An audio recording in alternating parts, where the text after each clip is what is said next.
Good afternoon to you. Welcome to the midday review right here at Prime Media TV. I am Ayo, bringing you the headlines that we have to be reviewed with you this afternoon.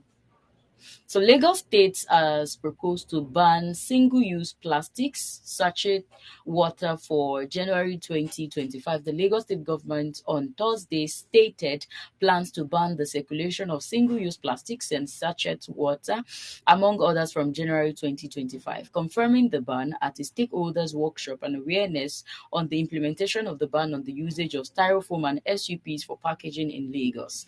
The Commissioner for the Environment and Water Resources, Tokunbo Wahab, explained that the ban set to commence from January 2025 is part of the measures by the state government to put in place policy guidelines for plastic utility in further ensuring a sustainable management of plastic waste, healthy and safe environment. The state government had in January 2024 banned the use of styrofoam in all government establishments and across the metropolis in general, following the increasing prevalence of plastic waste and its negative effect on the environment in recent years.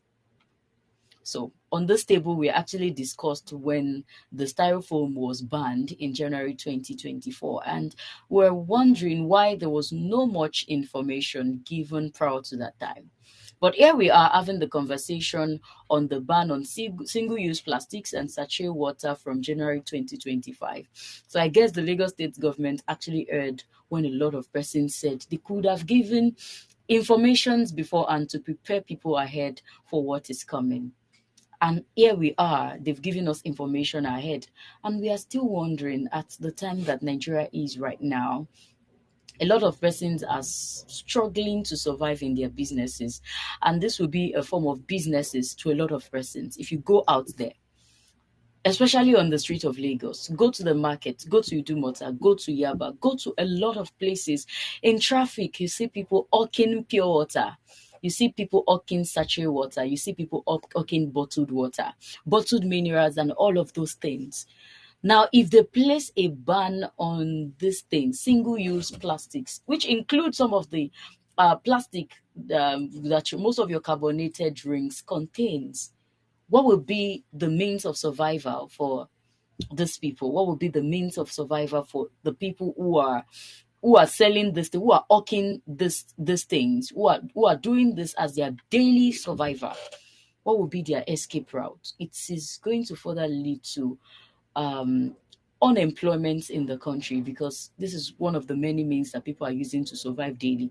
At all, Nahim Bad. That's one of the ways in which Nigerians would have placed that in pidgin English.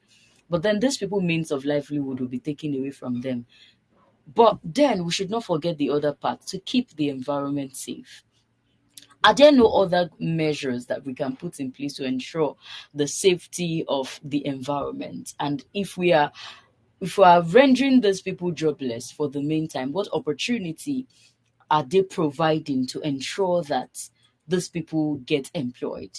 And for the company that are producing this thing, I believe by now they would have started thinking of things that they can do to to save themselves from this mess, or to help them to continue thriving in their businesses without necessarily folding up.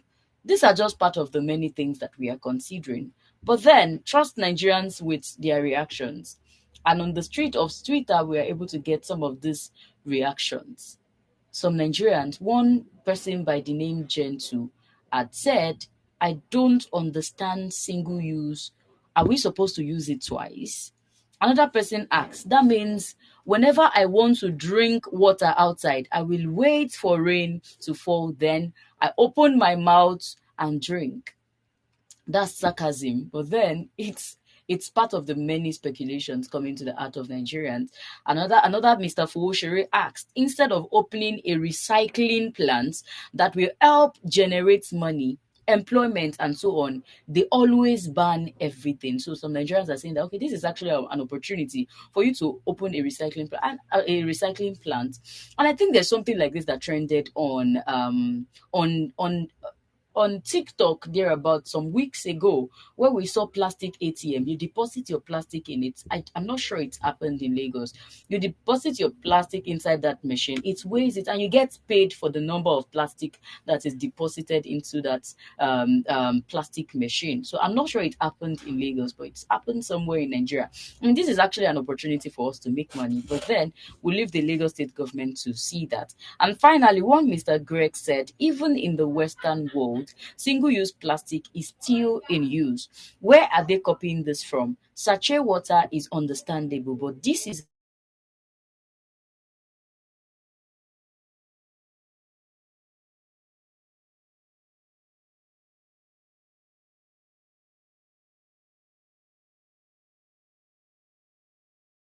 expensive. Bottled water is now 200 naira. How many persons will be willing to afford 200 naira for for one bottled water? They would rather go for 250 naira for sachet water. Remember, sachet water used to be for 5 naira, 10 naira, 20 naira, and then we started buying for two of it for 50 naira. How will a lot of persons survive? So, a lot of Nigerians are thinking that now is not the time for the Lagos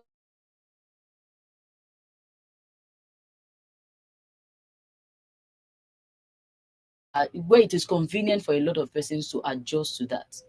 But then, if we are to look at it in another way, these are just many angles to the story. If we are to look at it in another way, if we wait until 2050, it may really be difficult for us to talk about it. Remember, 2012, General Goodluck Ebele Jonathan had planned to remove subsidy while fuel was not even up to 200 naira. We came out and said, no, we don't want it. And here we are in 2024 when fuel was over 500 naira. They removed the subsidy, and here we are buying fuel at over 1,000 naira. So the pain is much more on us than it would have been if it had been removed then. These are just part of the many angles to the story. Well, then, let's move on to another story. The court has summoned former governor of Kogi State, Yaya Bello, over fresh 100 billion naira corruption case. So it's seeming like Uncle Yaya Bello will not escape the claws of the EFCC anytime soon, but I'm not sure that it is the EFCC that is at work here. Okay, I think they are. The Federal Capital Territory FCTI Court in Abuja on Thursday summoned former Kogi State Governor Yaya Bello to appear for arraignment on the fresh 110 billion naira fraud charges filed against him by the Economic and Financial Crimes Commission, EFCC.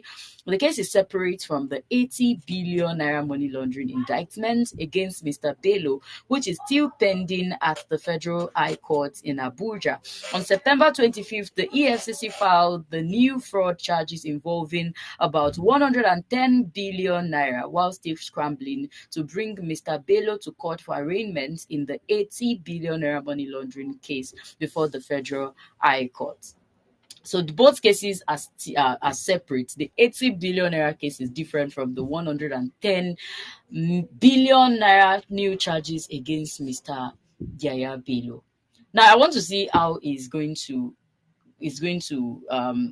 escape out of this. The 80 billion naira case, there was a lot of back and forth, there was a lot of running around, there was a lot of hide and seek before he has not even been brought to book. So a lot of, like, personally, I'm not sure that EFCC will be able to bring him to book over this 110 billion naira. If they are unable to account for the 80 billion naira and Yaya Bello is passing them back and forth, how sure are we that they will be able to see this new arrangement through? But then we leave our fingers crossed. It is still a development. The court had only arraigned him. The court has only summoned him. Let's see his reaction. Maybe he's going to play hide and seek, or he's going to act movie with the court, just as he has acted movie with the EFCC in the back and forth on the 80 billion naira